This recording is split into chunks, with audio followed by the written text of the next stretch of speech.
Shalom para murid Kristus yang dikasihi Tuhan. Pada bagaimana kali ini kita akan merenungkan sebuah tema bersahabat dengan Sabat yang diambil dari Imamat pasal 23 ayat 3, demikian firman Tuhan. 6 hari lamanya boleh dilakukan pekerjaan, tetapi pada hari yang ketujuh haruslah ada Sabat, hari perhentian penuh, yakni hari pertemuan kudus. Janganlah kamu melakukan suatu pekerjaan, itulah Sabat bagi Tuhan di segala tempat kediamanmu. Saudara, sibuk adalah hal yang tidak asing bagi kita, apalagi yang hidup di masa kini di perkotaan. Sibuk kerja, sibuk cari orderan, sibuk jaga anak atau cucu, sibuk kerjain tugas, termasuk sibuk pelayanan. Dan kesibukan-kesibukan ini adalah sesuatu yang wajar sebagai implikasi dari tugas atau tanggung jawab kita. Tetapi bisakah saudara bayangkan jika kesibukan itu terus terjadi dalam hidup kita dan kita menjadi seperti mesin yang terus-terusan bekerja tanpa berhenti dan tanpa perawatan yang dilakukan pada mesin itu? Maka alih-alih efektif, yang terjadi justru tidak produktif. Nah saudara, pada bagian firman Tuhan yang kita baca, Tuhan mengingatkan lagi apa yang pernah Dia perintahkan kepada Israel, supaya mereka sebagai umat Tuhan mengingat dan mempraktekkan Sabat dalam kehidupan mereka. Pengulangan perintah dalam Imamat ini untuk mengkhususkan hari Sabat tentu menjadi indikasi bahwa ya, Sabat sangat penting.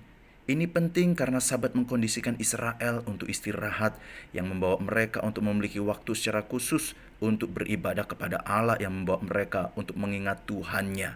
Selain itu, Sabat adalah wujud kasih Allah yang mengkondisikan orang-orang Israel dapat beristirahat, memulihkan kondisi mereka. Nah terus saudara, memang kenapa sih kalau kita sibuk terus dengan aktivitas kita, ini bukannya produktif ya? Saudara, setidaknya ada 4 hal yang perlu untuk kita perhatikan. Pertama, kesibukan terus-menerus akan membuat kita kelelahan secara fisik. Padahal Tuhan mendesain tubuh kita untuk beristirahat, supaya setiap organ dalam tubuh kita memiliki kesempatan untuk istirahat juga, sehingga setiap organ dapat menjalankan perannya secara optimal. Faktanya, saudara, tidur yang kurang dapat menurunkan daya imun tubuh, mempengaruhi tekanan darah dan metabolisme tubuh, yang pada akhirnya dapat berpengaruh pada manajemen stres atau kondisi psikis kita. 2, kesibukan terus-menerus akan membuat kita kehilangan kesempatan untuk melakukan evaluasi. Kita berpikir bahwa dengan banyaknya kegiatan berarti hidup kita efektif. Bayangkan, jika seorang penebang kayu terus menebang pohon-pohon tanpa berhenti untuk mengasah kapaknya. Lambat laun, penebang ini pasti tidak akan efektif menjalankan tugasnya, bukan? Maka masa istirahat dapat menjadi masa evaluasi untuk memperbaiki diri. Ketiga, kesibukan terus-menerus akan membuat kita kehilangan kesempatan untuk menentukan strategi.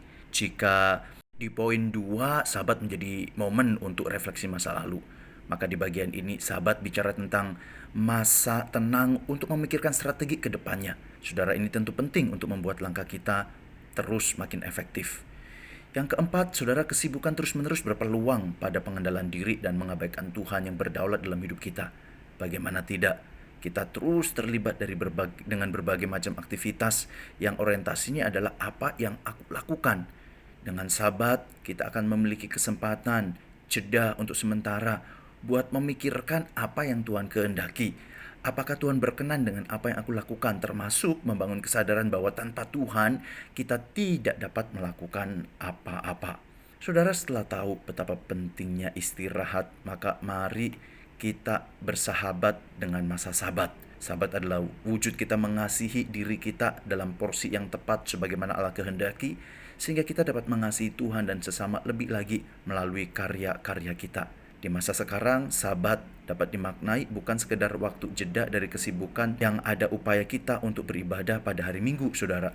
Tetapi lebih daripada itu, Sabat adalah sebuah masa yang dengan sengaja kita ambil supaya kita dapat beristirahat keluar dari rutinitas untuk mengalami perjumpaan dengan Tuhan, atau melakukan aktivitas yang bersifat refreshing sehingga kita bisa mengalami kesegaran kembali untuk melayani secara optimal.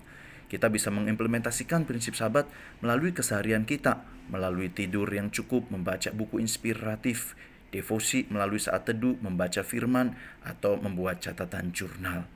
Well, saudara, kesibukan tidak selalu identik dengan kerajinan. Orang rajin justru tahu kapan dia harus beristirahat untuk bisa mengerjakan sesuatu selanjutnya dengan lebih efektif. Kiranya Tuhan menolong kita untuk menikmati masa Sabat dan bukan justru merasa bersalah kalau kita beristirahat. Salam bersahabat dengan masa Sabat. Soli Deo Gloria. God bless you.